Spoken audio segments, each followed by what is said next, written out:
Құрметті арулар, ұлттық ғылыми медицина орталығы сіздерді 8 наурыз халықаралық әйелдер күнімен шын жүректен құттықтайды. Сіздердің бар болғандарыңызға рахмет.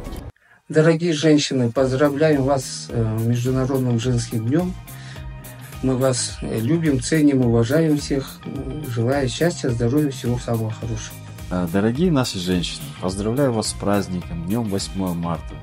Самое главное, желаю вам любви, здоровья, благополучия, счастья, исполнения всех ваших желаний и мечт.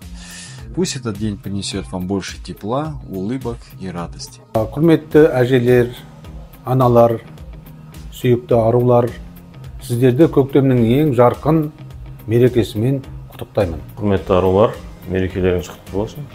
Сіздер сұлулықтың, әдеміліктің және даналықтың бейнесісіздер. Сіздерді көктемнің алғашқы мерекесі 8 наурыз шын жүректен құттықтаймыз. Жұмыстарыңызға творчестволық табыстар тілейміз. Ізгі ниетпен Нұрғалиев Ерлан Ғабдоллаұлы. Сіздерге әрдайым қамқорлық пен мейірім тілейміз. Мы восхищаемся вашей силой и мудростью. Спасибо, что вы есть. Пусть весна живет в вашем сердце круглый год. Пусть всегда вам дарит цветы, не только на 8 марта. Жүректеріңізден көктем ешқашан кетпесін.